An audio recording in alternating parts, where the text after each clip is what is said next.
music, and so that was hard. And then, we were around the time when people were still questioning whether you should put out records on independent labels or major labels. A lot of politics. Right, a lot of politics and pressures were put on us that we never anticipated. We just wanted to play. Right.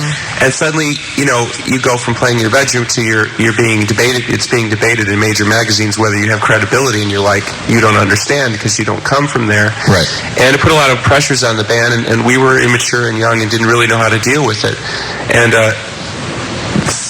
now that we've kind of seen the move beyond that, it's like, we actually like each other, and this is what we want to do. So we're in totally. You're lucky to have gotten to that. I mean, some bands just break up. Well, we teetered on that for a long time, but I think sometimes you realize that you're not the problem. It's like we were taking out our frustrations on each other, but we realized that it was the world that was the problem. It wasn't us. And ever since we kind of figured that out, we're pretty tight. So how do you work that stuff out there? Do you just get in a room and yell at each other? That's pretty much what we marriage did. counseling. Really? Yeah. I mean, in fact, before this album, we sat down and we said, all right, first thing, never again are we going to go down that.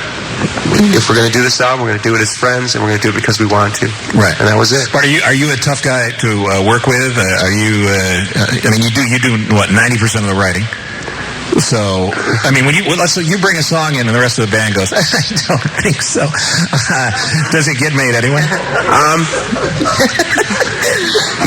Most times if their reaction is that, we don't do it because they're pretty much right all the time. Okay, so we're all in the band. We all understand what the Smashing Pumpkins are about. So there is a high level of understanding of what's good and what's crap. And a lot of times I have to go through my little phases, and I think something's good, and I can see them kind of, well, it's okay. And later on, I realized that they were right. So I trust their intuition. But how long's your pout period? Do you go off and get mad for them? I wish one of them was here to tell you, because it'll sound funny coming from me, but I write so much material that they can barely keep up.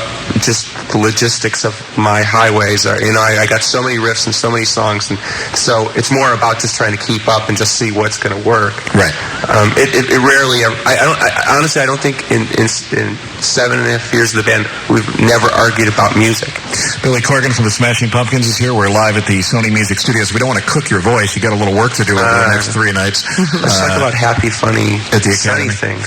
Tell me about when you grew up in Chicago as a kid. Were you just playing guitar as a kid? Did you go out and have fun like other kids? Did you? What was it? I just shoveled. You just shoveled? Well, you're in the right time for that. I did a lot of shoveling. Let's bring out the shovels. Now that you and I go out and do the street right in front of the studios here. You need it, yeah. Yeah. No, I mean, when did you start playing? Did you just? Well, the funny thing, my father was a guitar player, and I never really thought about playing guitar. And in fact, my father even tried to teach my brother how to play the guitar.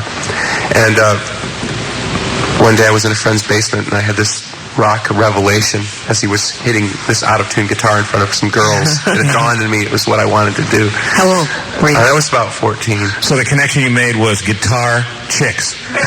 At 14, that seemed like a very good idea. Good for you. You said at some point that you, I guess I read this someplace, that you, at that age, at 14, wanted nothing more than to be this, beautiful rock star. And then at some point you discovered that I'm not going to be a beautiful rock star. Who were you listening to at the time? Who were you looking at that you wanted to look like people like Eddie Van Halen and Jimi Hendrix. You wanted that look. Yeah, I mean, I had the feathered hair and all, I mean, it's like,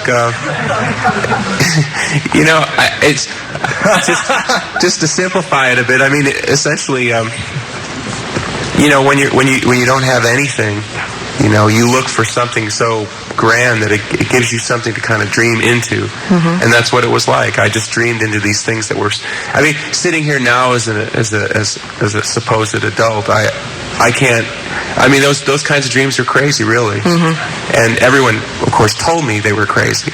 But my belief in them was so strong that I actually was able to manifest it, which is kind of interesting. No, it's cool because you made a transition between wanting to be something you weren't going to be and being happy being who you are.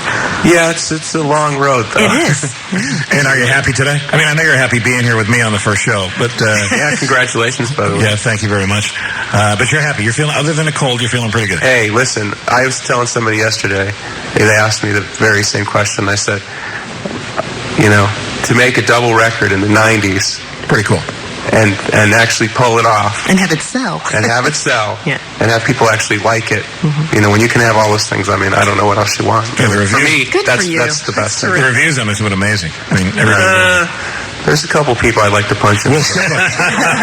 This is New York. We can have them killed by 10 o'clock. It's crossed my mind, you know.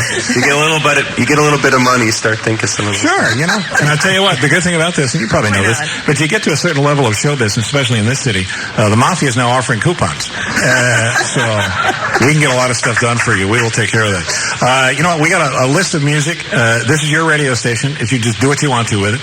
Well, you know, I considered playing all the songs I hate. Well, that would have been fine, too. Like I said, whatever you want. But I thought, nah, it's a little too negative. Give us something to play, and then we come back. We'll let some of the people in the crowd here have assembled to say hi to you and ask you some questions. What do you want to play off that list? Give it a... Let's see. Let's play November Rain by Guns N' Roses. November Rain by Guns N' Roses. Because I've just been wondering what Axl's up to lately. Haven't we all? Oh, boy. More with Billy Corgan from the Smashing Pumpkins. This is Z100.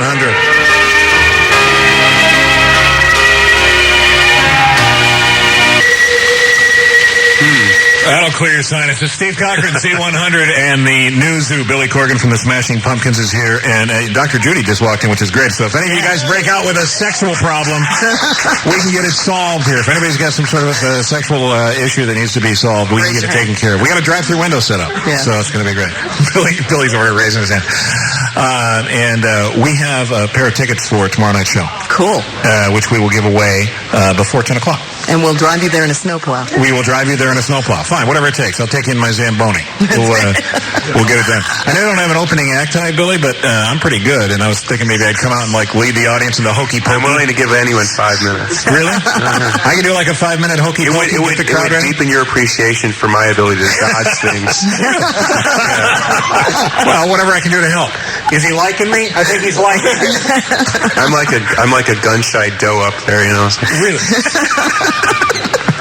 We have a bunch of people who have assembled here. We're going to let them ask Billy some questions here coming up next. And again, tickets for tomorrow night's show. You can't get them anywhere. As a matter of fact, the band doesn't even have tickets to get into the show at this point. That happened once. You didn't have tickets for your own show?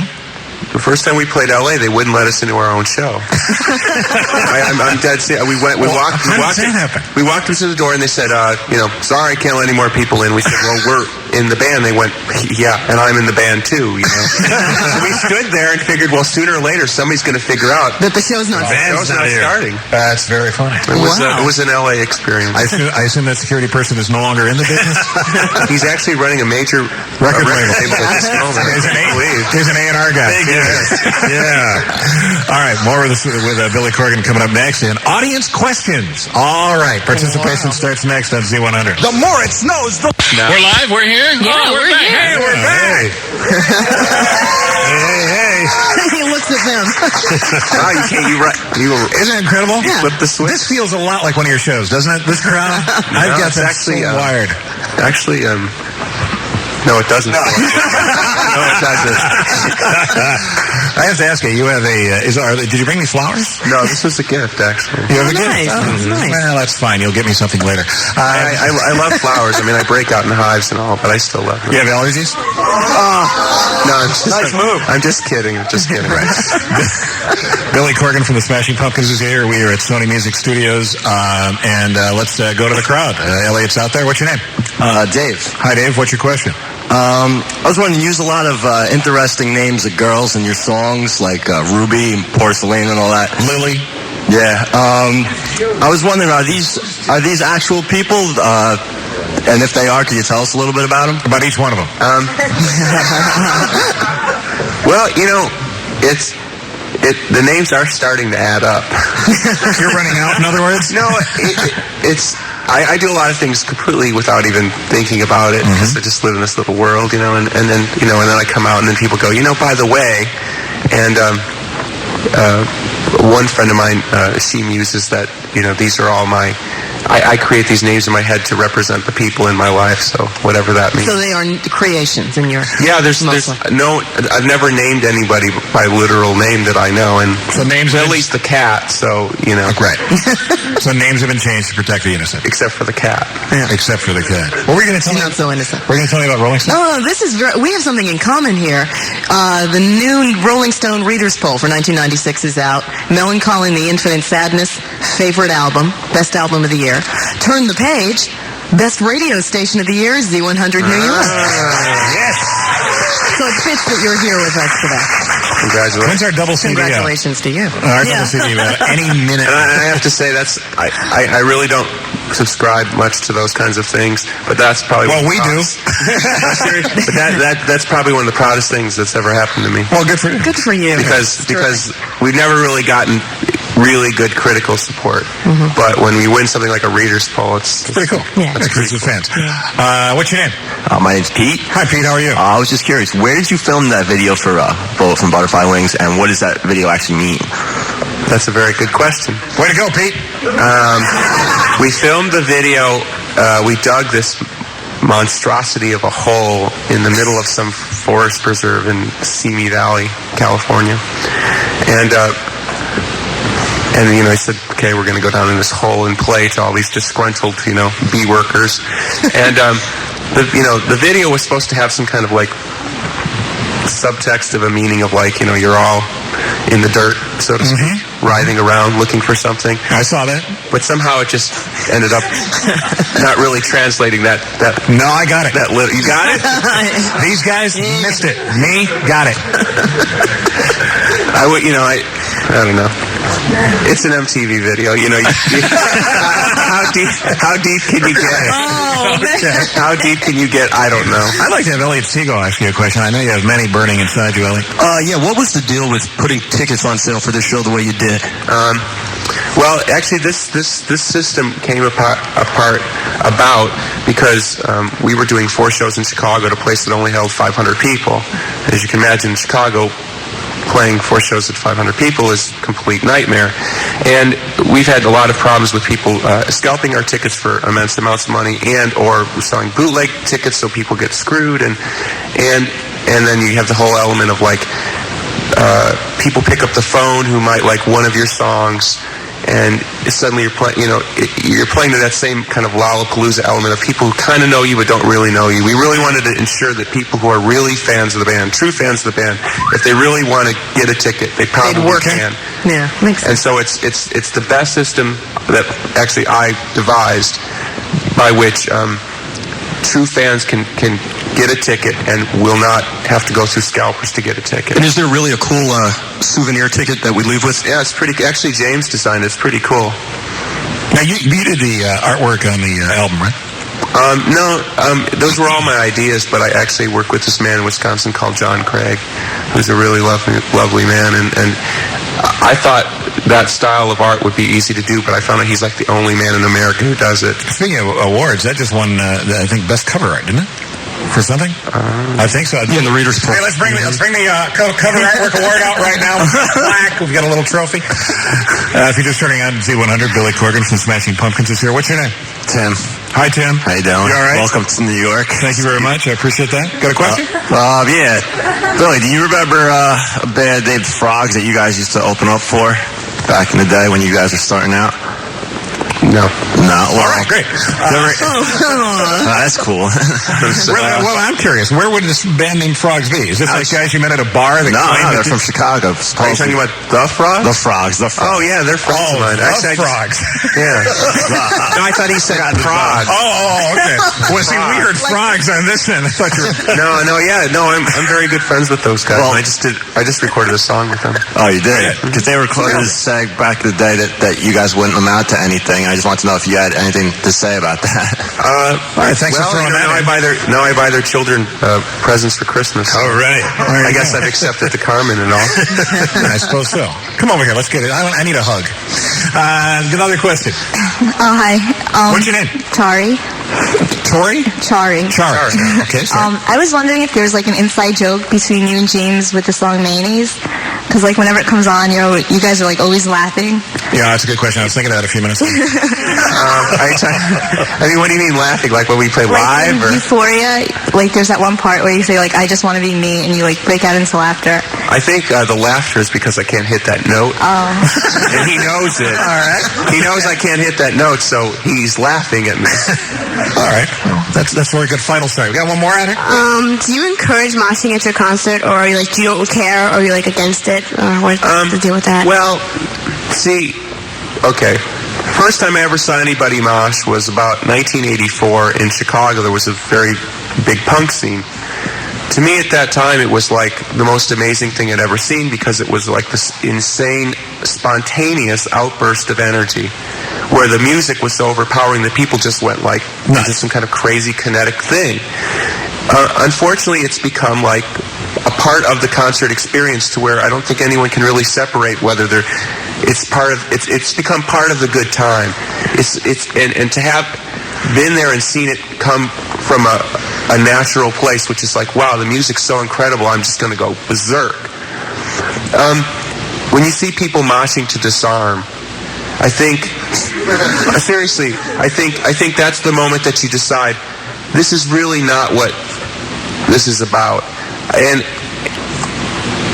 I walk a thin line because I certainly don't want to tell people how to be. But if you're standing up there and you realize that people are there to basically hurl into each other. And hurt each other. Hurting each other is a small part of it, I think, because there's really not that many injuries when you get down to it.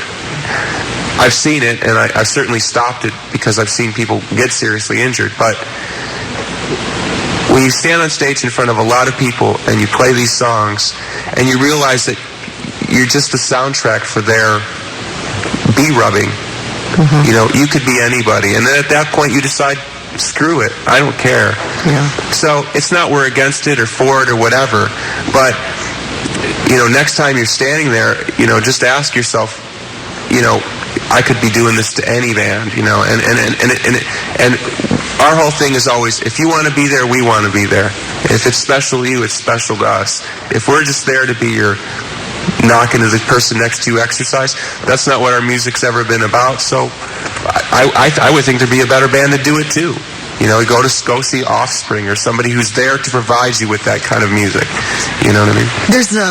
There was a couple of bands have said that lately in some of the bigger cities like LA, New York, that at some clubs you'll get like these quote-unquote college boys who show up, and it's really just their aim to hurt other people. I've seen it. And that's really what's happening. I've absolutely. And it kind of destroys the experience for other people. You'd be amazed how many times we've had a relatively good concert, and I see this going on and try to stop it and literally have that segment of the audience turn on the band and begin to attempt to hurt the band. Wow, really? Oh, absolutely. That's a sign that maybe your life's not going in a real productive direction and maybe you ought to get out a little more. Yeah, let's pick another song. What else do you want to play? Because this is your radio station. I can feel it. I would like to hear I Want to Be Sedated by the Ramones. We're not going to play that. Yes, we are. Let's get the Ramones ready. More coming up with Billy Corgan, the Smashing Pumpkins. I've got tickets for tomorrow night's show. I'll tell you how you can win them after this. Z100. Z100, Steve Cochran, the new Z Morning Zoo. We are live at Sony Music Studios, Midtown Manhattan. Is it snowing yet? Does anybody know? No, not yet. No, not yet. All right, get back to me. Hey, we did. Billy Corgan's here from the Smashing Pumpkins. We have good news, Billy. Very good news. Patty, tell them what you found. Yes, we did find it is in the readers poll that you guys won Best Album cover as well as Best Album. So that's very cool. She also won Most Popular. And Cutest? yes, and you won the swimsuit division. So, by the way, everywhere that you're voted best, Hootie and the Blowfish is voted worst. Like them or hate them? Or don't care. Like them or dislike them? Listen to them at home or no? Not specific to Hootie and the Blowfish, but I think music always has its necessary evils. But not specific. Okay. Rembrandts, like them or hate them?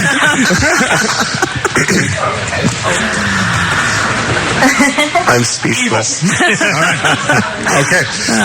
The Academy is where the Smashing Pumpkins are playing the next 3 nights. We have tickets for tomorrow night's show. What do you want to do? You want to give them away on the radio? Absolutely. Caller 100? Hey. Wait. Hold on. Why don't we give away a pair of tickets for tonight, though? Okay, great. Great, yeah, great. Pair of tickets for tonight? Hey, by the way, do you know anybody in the band that can make that happen? A pair of tickets for tonight as well. Okay, we'll do that, and we'll do a pair of tickets for tomorrow night's show. Very good. All right, we've got it covered. So, I completely lost. Where are we going from here? We should give the tickets away now? Questions from the audience? Well, we'll give them away on the air, and while people are calling in, we'll do questions here. All right, what's the phone number? 1-800-242-0100. Ooh, I'll memorize that someday. A few more questions from the audience for Billy Corgan. Hi, my name is Nellie. I just want to ask you one thing. When you're up there on stage and you see all your fans and everybody's screaming because they adore you, what is the first thought and feeling in your mind? What's going through your mind? Oh, you're talking to me? No. You too. I'm sorry, that's a question for you, apparently, Billy. I think it's really hard to explain. It's a really cool. I don't know. All right. Yeah, it's one of the few things I can't really answer. It's kind of beyond words, But in a weird way, you can't really go there because if you stand there and think, "Gee, all these people really like me," and suddenly it's like you can't play your guitar, Right. You start thinking about having something to prove, and so you don't really think about it like that. I have a very important question that came up earlier. Backstage, I understand some of the band like Skippy Peanut Butter and Pez Candy. Can we get some information on that? Are you a Pez man? Well, we've recently ruled out cashews. No cashews. Those are out, finally. A little fatty, possibly, or... According to Darcy, nuts are bad. Nuts are bad. Well, I know Patty feels that way. Hot nuts are in. Oh, yeah. Cold nuts are out. I played in that band for a while, the Hot Nuts. Very good. What do you have? Do you have a little Skippy Peanut Butter backstage? I mean, I know this is top secret rock and roll information. No, we are like, we're getting to that age where it's like, lots of healthy things. Like carrots and water. It used to be like M&Ms and I got a big Snickers bars. Big bowl of broccoli. You got it. Very good. boring. Sounds good. What's your name? Ryan. Oh, it's Ryan again, everybody. Hey, Ryan. Hey, Billy, I've seen you a couple times down North Carolina, Virginia, and actually the first time I saw you was at the Roselands with Pearl Jam and Chili Peppers in '91, and you guys came out and did a rendition of Snail that just blew me away. And I've never heard it since. I've tried to buy a few bootlegs, and I was wondering if there's any chance tomorrow night or any of these nights you're going to bust out some good old songs on Gish. We pretty much stopped playing all the Gish stuff because we were that band before Gish came out for a while, like a year or so, and then we played on that album for 2 years, and then we played more Gish stuff all during Siamese Dream. So it's just there's like a shelf life with some of the songs. And unfortunately or fortunately, with the new album, there's so many new songs that's just like. So we're not much of a classic rock band, if you get my drift. What do you do with the stuff you threw out that didn't go on this album? Actually, we're releasing every subsequent single that's coming out will have 5 B-sides on it. Wow. That's pretty cool. Well, though we can't release 5 in the U.S. because of stupid U.S. rules, but you'll be able to get it on import. But the next 3 singles will have 5 B-sides each, so... I'm beginning to wonder where you get this rap as being, because I've seen it in a few places, kind of an egomaniac. You seem like a really nice guy to me. I think a lot of that comes from my conviction and my assertion that the music that we play is the most important thing, and that my personality and ego and everything is beneath that. People seem to take that as a certain kind of arrogance. In our minds, we owe it to anybody who's there to support the band to be absolutely committed to what we're doing. Right. And I think the hard work obviously pays off on certain levels. Put it this way, there's a lot of people in other bands essentially doing what I'm doing, but their public image is of a laissez-faire, I don't really care, and if the fans are there, great, whatever. Rock star, the cliche, and we refuse to play into that cliche. We're normal people, and we're really happy doing what we're doing, and that's that. And you sound like you're happier than you've been in a long time, but again, I think that's probably from doing this show today. All right, question. Hi, I'm Kim, and I wanted to tell you I think you rock, first of all. I think you're so awesome. My question is, looking at a lot of the lyrics, like in Cupid Deluxe, the lyrics seem old in the sense like pre-20th century. And I was wondering, like, what books were you reading during that time, and like what was influencing? That actually, the influence from that came from the preface of Moby Dick. To be completely honest, I was reading Moby Dick, and there was these weird poems from like the 17th century, and I thought, I just wrote some stuff like that. I thought it was funny, and it ended up in the song. So, who knows? Do you read that kind of stuff regularly? I mean, are you like a classic literature buff? I read a lot of books, and then I don't remember them, you know. Yeah, well, that's okay. That's really, I go to a bookstore, and I'll go, God, I've read all these books, and I don't remember them, but I know I read them. But right, yeah. Another question from the audience. Billy Corgan is here. Hi, my name's Tony. I can't wait to see you tonight after Z100 gives me the tickets. Yeah. I just want to know. Good luck to you, Tony. I just wanted to know if there was any meaning behind the song 1979. No more meaning than any other one. How's that for an evasive Just a good answer? year.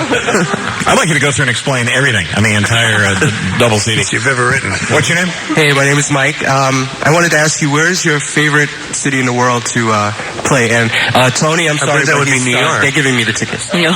Yeah, New York. Good answer. Hey, New York. All right. Here it is. Suddenly it's a Tonight Show. New York. He's running for office. One more. And then, Although it hasn't been the same since the Giants released Phil Simms.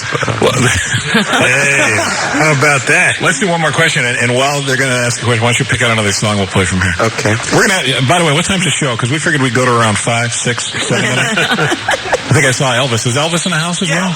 Oh, we got the whole Z100 staff here. Yes, sir, your name? James from Kisco. I just want to know, what's it like being in the business? Is it like tough going to all the cities and touring, or is it fun? It's very dehumanizing. I won't lie. I mean, it's when you're in 6 different cities in 7 days, it gets to be kind of the rock and roll blur. So what would you do if you didn't do this? You know what I mean? I mean, it's a pretty good gig. You know, No, I'm not complaining. No, I know you're not. But what if you weren't doing this? Is there anything else you'd do? I mean, I don't know how to do anything. I'm lucky to be here doing this. But what would you do if you weren't playing music? I would probably be the guy that your brother buys pot from or something. All right, good. When you head over to Europe, are the cities? Is it a completely different experience in Europe to tour, or is it? Has the world homogenized? Europe's really tough for an American band like ourselves, because Europe is still very much dominated by. It's almost like how America was in the 70s, that if you weren't played on Top 40 radio, you really couldn't have any success. Really? So, you know, you go to a certain country and they have one radio station, and if you're not on there with Mariah Carey, you're nobody. Forget it. Yeah. You're really not going to get past 1,000 people, and it's a very tough thing to sometimes translate. American attitude is seen as arrogance in a lot of European countries. So to come over and be, the confident rocking band is taken as almost kind of an affront to their sensibility. This has been very difficult for us in Europe. Got another song you want to play? How about The Guy Your Brother Buys Pot From? That's one of my favorites that you guys do. I would like to hear Doll Parts by Hole. All right, we'll get Hole ready to go. Oh, mixed applause. And before you go, we have to ask you about the big guitar question. We want to see what the status is of you and the band Hole. You guys staying in touch and all that? Don't answer that yet. Do I hear music anytime? I believe I hear it any second. He's waiting for Sieg to live. It's going to happen any second. And then start with the vocal. Maybe they're waiting for you to clear it. Oh, good point. Thank you very much. That's we got to blow it from the other end. There you go. Z100. Z100, Steve Cochran and the Zoo. Billy Corgan from Smashing Pumpkins is here. Rebecca Strom from Manhattan won tickets for tomorrow night? Tomorrow night show. Tomorrow night show. Which means we still have a pair of tickets for tonight's show. Thank you, Billy, for that. We will do that in a second when we come back. What was your question, Manny? Well, I was going to ask you a little bit about, you're a fan of Hole, the group? Mm-hmm. You have and tell me if I'm off base, because I'll just stop right here. I know where she's going with this. You've been friends with Courtney Love. That's not a secret, is it? Yeah. Good. Is she an exciting person to be around? I'm really trying to walk real carefully here. She ever punch you? Yes. Do you stay in touch? Oh, yeah. You do? She's really a lovely person. Mm-hmm. She really is. Friends now? Most people never get to really see that side of her. I mean, in some ways, we've had kind of the same problem publicly, although she seems to work her demons a little better in public than I do. But she's really a lovely person. You talk. I read an interview with you in which you talked about how one of the things you don't like in music today is how image-oriented so much of music is. And I mean, Courtney is so image-oriented in terms of what she does with her personal life. Yeah, that is true. And I've had a lot of conversations with her about that's fine and good, but ultimately that she has to find. I think a lot of that stems from her not feeling supremely confident in her music. And I think when she finally gets to a place musically that she feels comfortable. I mean, even the circumstances she wrote the last album under obviously were not the easiest circumstances for anybody to deal with. Right. She now is in a place in her life where she can really take the time to write an album top to bottom.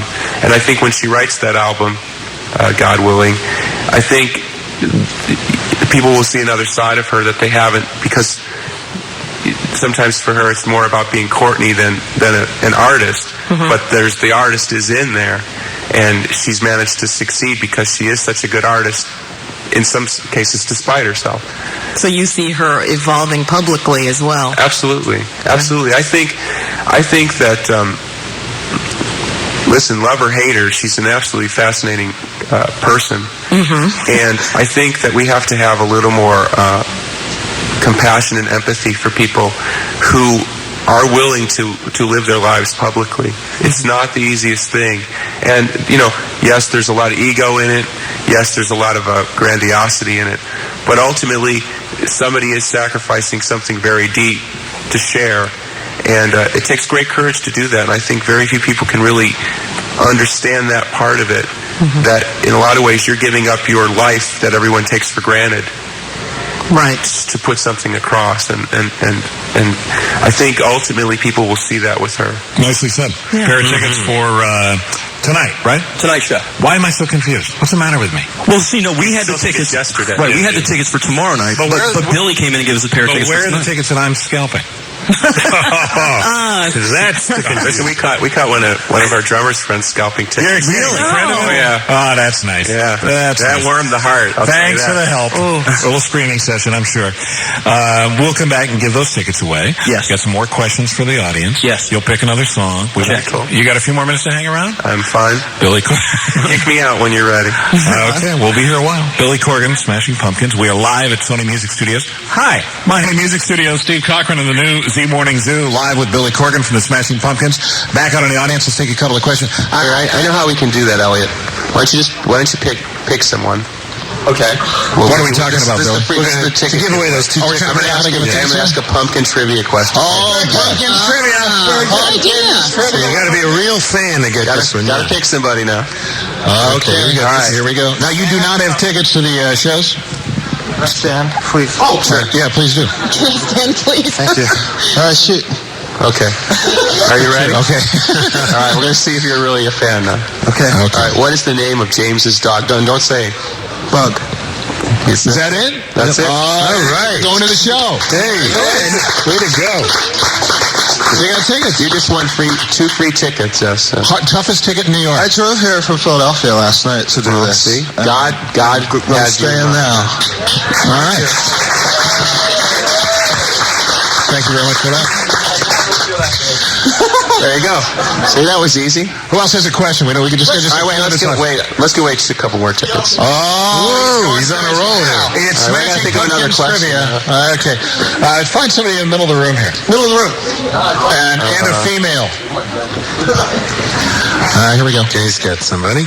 We're playing Smashing Pumpkins Trivia. Control of the board, Billy. Oh, hi. My name is Vivian, and I wanted to know about the album cover for Melancholy. And the Don't you want to win tickets? Oh, I'd like to do that too. What do you want to know about the album cover? I just what it represented and about the angelic figure in the middle of it. Okay, while he's thinking about the answer to that, he's going to ask you a question. All right. All right, here's a good trivia question. We put out our second single called Tristessa on what label? Ooh, tough. Caroline? Incorrect. You know, but your question was still the answer. That's a little tougher question. What's the answer to her question, by the way? The label? Yes. No, the album cover. Oh.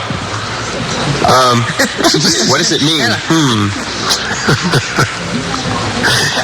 You know what? You can fax her. I don't think we have enough time for that explanation. Okay. Do we have somebody who knows the label? Yeah, anybody knows the answer to the question? Right here? Sub Pop. That's correct. Whoa. Very impressive. Very good. You have tickets to the show. Cool. Congratulations. He's overwhelmed. Are you telling us we have one more pen? Sure. Okay, and you can come up with one more question? I gotta think of another. All right, I got one. Billy Corgan is here, Smashing Pumpkins. This is an easy one. This is a pretty easy one. The Academy next year. What's your name? My name's Matt. Hi, Matt. How are you? Good, thanks. Okay. What band is the producer of our first two records in? Ooh. What band is the producer of our first two records in?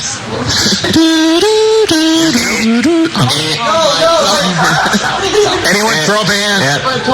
We got a hand in the middle of the room here. Throw up a hand. Wait, but you can't. You already see one question. Oh, yes. Over here on this side. I created mayhem, I think. Come up here and get Best Man. Best Man thinks he knows the answer. I don't think this is good radio.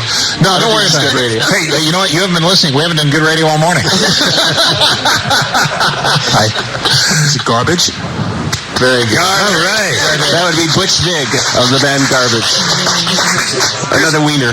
Here's what I do. Congratulations. Thank you for the tickets, by the way. And obviously, thank you for being here. Pick one more song. We'll come back and we'll do our goodbyes. We'll let you get off and do whatever you have to do today to get ready for the show. I would like to hear Blue Monday by New Order. All right. Blue Monday by New Order. That's going back to like when I used to disco dance. Yeah, well, you can do a little of that for us now if you want. I'll mosh while you do that. Z100. Z100, Steve Cochran, the new Z100 Morning Zoo.